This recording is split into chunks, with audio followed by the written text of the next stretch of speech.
Quel avenir fiscal pour les entreprises? On en parle tout de suite avec mon invité, Jordan Serfati, associé au sein du cabinet DWF. Jordan Serfati, bonjour. Bonjour Arnaud. Le budget 2025 n'a pas pu être adopté avant le 31 décembre dernier.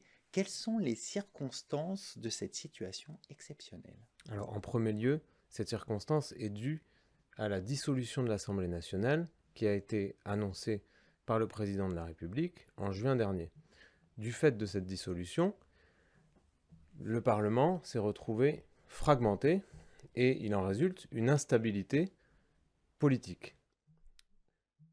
Le gouvernement Barnier n'a pu être nommé qu'en septembre et le projet de loi de finances pour 2025 n'a pu être déposé qu'en octobre, de sorte que les parlementaires ont eu un temps très court pour ensuite débattre de ce projet. L'autre raison de ce blocage est que le gouvernement Barnier a été pris entre, d'une part, des parlementaires qui trouvaient les mesures fiscales de ce projet trop timides, et d'autres parlementaires qui trouvaient qu'au contraire, elles étaient attentatoires aux entreprises. Et donc, très vite, s'en est traduit une situation de blocage. Michel Barnier a dû emprunter la procédure du 49.3 de la Constitution et engager la responsabilité du gouvernement. Les parlementaires ont voté une motion de censure qui a été adoptée le 4 décembre 2024. De ce fait, le gouvernement Barnier est tombé et les discussions sur le projet de loi de finances pour 2025 ont été suspendues. Face à cette situation, et pour éviter une paralysie des administrations, une sorte de shutdown à l'américaine, le gouvernement a décidé de prendre dans l'urgence une loi spéciale qui a été votée et publiée au journal officiel le 21 décembre 2024. Donc face à cette situation inédite, on vote une loi spéciale. Que prévoit-elle? Alors cette loi spéciale est très succincte. Elle contient 4 articles et en substance, elle se contente d'autoriser l'État à percevoir les ressources nécessaires au bon fonctionnement de l'État et également à emprunter sur les marchés financiers pour financer les dépenses publiques. Et donc le seul et unique objet de cette loi, d'un point de vue fiscal, est de proroger en quelque sorte la loi de finances pour 2024 sans pouvoir créer de mesures fiscales nouvelles. Il n'y a donc aucune hausse d'impôts dans cette loi. Alors, on va s'intéresser maintenant aux entreprises. Quelles sont les conséquences de cette situation pour les entreprises? Alors, de manière très court-termiste, il y a une conséquence qui est positive, c'est que les entreprises qui étaient visées par les hausses d'impôts prévues dans le projet Barnier, eh bien, pour l'instant, ont un répit.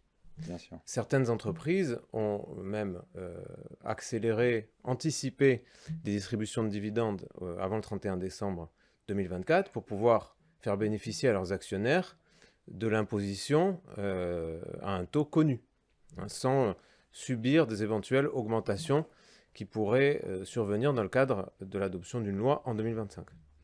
Mais ce qu'on peut dire de manière plus générale, c'est que cette situation d'instabilité, d'incertitude est préjudiciable au tissu économique.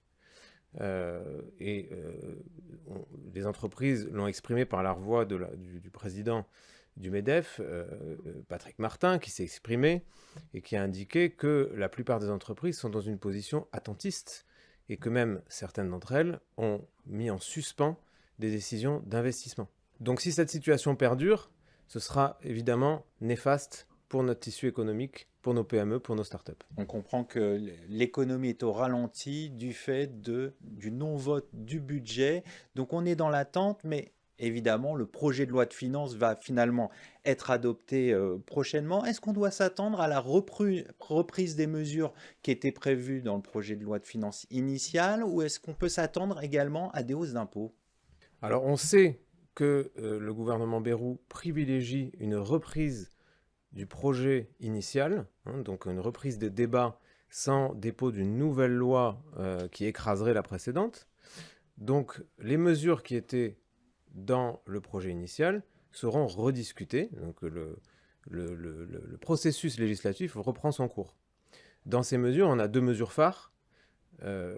La contribution exceptionnelle sur les bénéfices des grandes entreprises et la contribution différentielle sur les hauts revenus. Les deux principales mesures. On aura d'autres mesures qu'il faudra aussi suivre pour certaines entreprises dans certains secteurs, comme par exemple le transport maritime. On a aussi le rachat d'actions qui sera taxé et qui concerne là aussi les entreprises cotées. On pourrait aussi avoir de nouvelles mesures. Et là, le ministre de l'économie et sa ministre chargée des comptes publics ont d'ores et déjà indiqué dans la presse qu'il fallait s'attendre potentiellement à des nouvelles hausses d'impôts. Déjà, des mesures permettant une sorte de rattrapage des recettes qui n'ont pas pu être perçues en 2025, qui auraient été perçues en 2025 si la loi de finances avait été votée. La contribution sur les revenus des grandes entreprises, par exemple, n'a pas été votée, donc elle ne s'appliquera pas. Mais un mécanisme est à l'étude pour pouvoir élargir la base de cette imposition et que l'État puisse se rattraper de cette manière. D'accord. C'est à peu près 50 milliards d'euros, c'est ça, qui sont estimés? Les 50 milliards d'euros, c'est en totalité, mais comme des nouvelles hausses d'impôts sont à prévoir, on peut imaginer que ce montant va s'alourdir du fait des tractations qui ont lieu en ce moment avec les partis de gauche. On peut imaginer que de nouvelles hausses d'impôts seront décidées. Et dans ce cas-là, elles seront décidées dans le cadre d'une autre loi, donc qui sera proposée très probablement par le gouvernement Bayrou, une loi de finances rectificative. Est-ce que les mesures pourront s'appliquer rétroactivement? Alors, c'est un sujet complexe. On peut penser que le gouvernement évitera d'emprunter la voie de la rétroactivité. Pourquoi? Parce que, étant donné que l'année civile a expiré et qu'aucune loi de finances n'a pu être adoptée, il est compliqué de faire rétroagir une loi de finances au-delà de cette date butoir du 1er janvier. Il existe certaines dérogations, mais tout prête à croire, au regard des différentes prises de parole des ministres, que cette voie de la rétroactivité ne sera pas empruntée. Toutefois, il faut porter quelques atténuations à cela. La première atténuation, c'est que des mesures favorables aux contribuables, rétroactives, pourront s'appliquer. On pense à l'indexation du barème de l'impôt sur le revenu sur l'inflation, qui pourra être décidée et applicable à compter du 1er janvier. On peut aussi avoir à l'esprit le communiqué du gouvernement en date du 31 décembre qui se ménage la possibilité d'une rétroactivité sur certaines mesures. Les mesures concernées sont plutôt des mesures favorables aux contribuables ou des mesures interprétatives. Donc on peut se rassurer comme cela. Mais il y a quelque chose d'un peu plus inquiétant, c'est que le ministre de l'économie a d'ores et déjà annoncé que Bercy était en train de réfléchir à des mécanismes de rattrapage, ce que j'expliquais il y a quelques instants, c'est-à-dire permettre à l'État, d'une autre manière que par la rétroactivité, de percevoir les recettes qui auraient dû s'appliquer si la loi avait été votée dans les temps. Et donc, pour la contribution sur le revenu, l'idée, c'est d'élargir la base.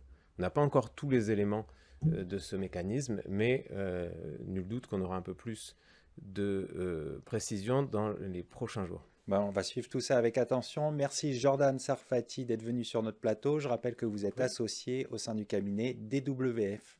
Merci Arnaud. C'est le moment de se quitter. Merci de votre fidélité. Quant à moi, je vous retrouve très bientôt sur Be Smart for Change. Restez curieux et informés.